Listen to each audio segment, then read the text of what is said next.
It's your dream. We all had a great crew, had a great time. Joan Knickel watched as her dream burned to the ground today. We were working in the kitchen when one of the girls seen the smoke in the dining room, and by the time we got out, it was in flames. There wasn't any way to stop it at that point. Oakland's volunteer fire department was the first on the scene. The first firefighters that got here didn't have the right connections or something, is what I heard. One of the store's owners says it was 30 minutes before Somerville and other fire departments showed up. A little sooner, and he thinks it could have been saved. It's just going to be hard to drive by it and see it in this kind of shape. And this house-turned-tea room has history. The original house burned in 1909. It was wood. They rebuilt it in 1912, and now 100 years later, it's burning again. A big loss for this small but growing community. Oakland's growing so big, we need to have a better fire department. After Joan Knickel's done dealing with the shock, It's a tragedy, and it's a terrible loss for us. And sorting through the rubble, We'll rebuild it, and we'll just keep going.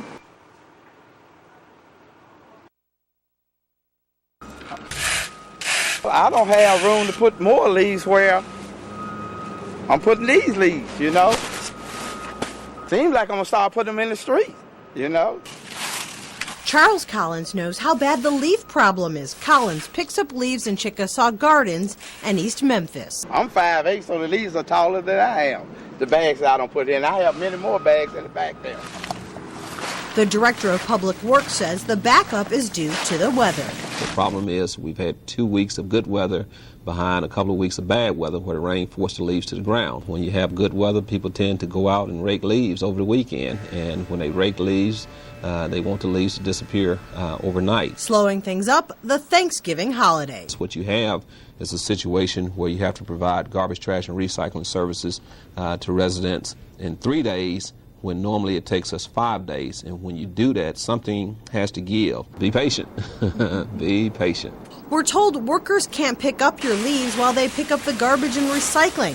That's because the leaves aren't sent to the landfill. They're turned into compost. Please, someone come get these leaves. The Public Works Director says the crews may not get to the leaves this week, but next week when they get back from the holiday, they're going to hit it hard. In Chickasaw Gardens, Jenny DePrizio, ABC 24 Eyewitness News. Oh, it's quiet. It really is. It seems like you're at a film.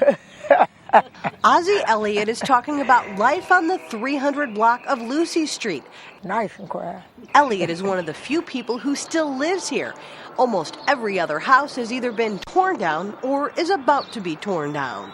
I don't know why, what happened, why they tore them down. I don't know. When the contractor tore down the house on her left, he left bricks. When the house on her right was tore down, the contractor left another big mess. When they tore it down, the folks came back and moved those tires, but they haven't. But that ain't nothing but a snake and a rat in there. Eyewitness News has uncovered some of the contractors got paid by the city of Memphis to demolish homes, but those homes still appear to be standing. According to city records, a contractor was paid in June of 2008 to tear down this house on Macklemore. It's still standing. In March of 2008, another contractor was paid to tear down this house on Manassas. It's still there. According to city records, back in February of 2008, the city paid to have 951 Valentine torn down. We're here on Valentine right now. That's 955 Valentine. That right there is 949 Valentine. So where's 951 Valentine? According to the Shelby County Assessor's Office, that address doesn't exist. So the question is, what did the city pay for? Tracking this information would be easier if contractors paid by the taxpayers did what they're supposed to. Last year, the city paid to tear down almost 800 houses, and according to county records, only a handful of times did contractors get the proper demolition permits. And the only thing we can say to that is simply as they're supposed to. The licensed contractors who've been doing this for a while, demolishing property, no, they are required to pull the permit. it seems like a question definitely should be directed toward them. Why are you not pulling the permits? Because Patrick Dandridge is a Memphis city attorney. So it doesn't make any sense to not pull the permits. You have to pull the permits. So again, this is one of those issues just coming to our attention now. Exactly. Yeah, we're going to address. Last year, the city changed the department that is responsible for getting rid of abandoned houses, and some things just haven't happened. You're transferring files. Personnel is getting acclimated to new directors, things of that nature. You're learning the business. It's just a transition. You would think that the city would make sure things were ready before making such a switch, but nobody made sure most of the contractors got the right permits. And when it comes to houses that are supposed to be torn down, there's a mistake somewhere. I don't think it's a mistake that relates to you paying somebody for not demolishing the house down. Address mistake or referring to the rear part of the property or something like that. Nice over there. You don't hear them fighting and shooting. As for Elliot, she says with the houses gone, the bad neighbors are gone. But she wonders if the city needed to condemn almost every house on her block. I don't know why they don't fix them up, because it looked like it was all right to me. We hit site prep yesterday, so we're waiting on trucks to get in here right now. Who's that need 3045? And then we'll load everything out. A trashy tire pileup in the Douglas community of North Memphis is no more. You might want to step back. Crews from both the city and county moved in and rolled out with load after load after load of tires. And they did a little weed eating and cutting out here too. It's just another day at work. That's about it. I mean, we were over here yesterday and hauled a little over 2,000 tires out of here, and we did that in 3.5 hours. It didn't take very long for the remaining tires to be hauled away today. Neighbors like James Brown were glad to see it go. I feel great about that. It looked real bad over there. The thousands of tires were quite the eyesore and brought along mosquitoes and rodents. Attorney Dan Byer, who has been working behind the scenes on the cleanup efforts, says the dump should have never grown to this magnitude. It feels like a lack of civic responsibility. Not my problem. I didn't do it. Don't really know it's a big deal. Don't care. But oh no, now it is. Some neighbors tell Eyewitness News they did call to the city and complain, while many, like Mr. Brown, did not. Well, I should have, but I just feel like it wasn't my need to do it,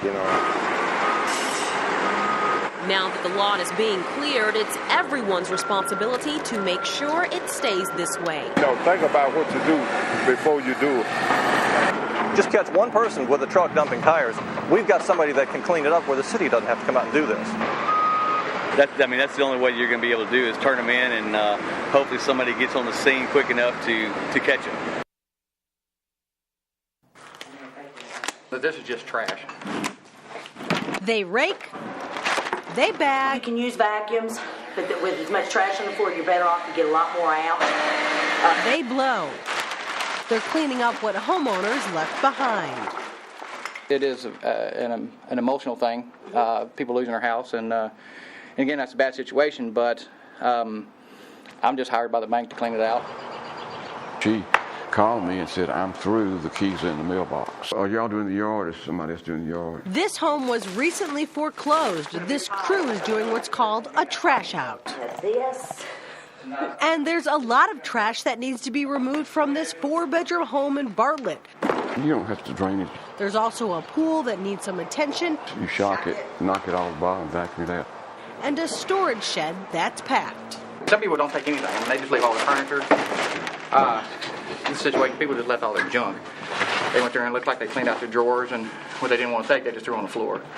I try not to look at a lot of that stuff because it's not going to do me any good. People typically leave pretty much everything. They'll leave financials, pictures of wedding stuff. I can't believe that they would even leave that behind.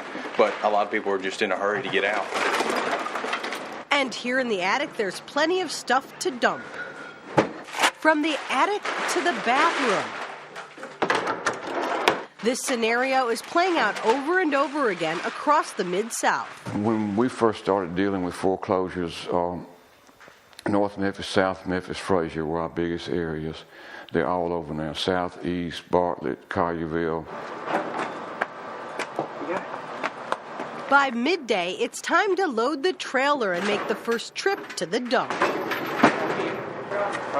strap it in. Really, I don't have enough time to try to worry about keeping it, because once I get it on the trailer, I just want to take it somewhere and get rid of it. Cat pee is not a good thing. Did you shut the front door and everything?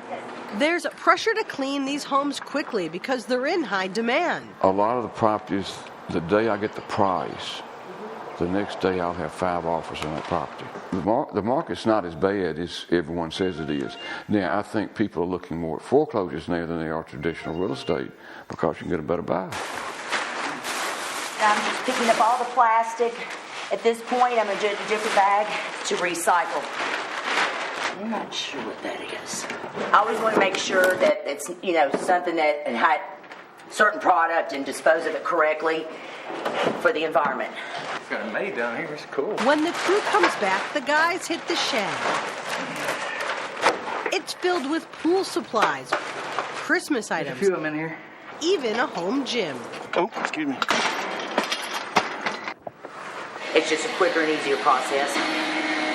Inside, a leaf blower is used to do the final cleanup. You can do this. First, we go through and get all this out, and then a lot of times I'll go back and vacuum it. I gotta turn it on. When they're done, they take pictures of every room. We don't make them move in condition. It's all better than it did. And we make them, show ready.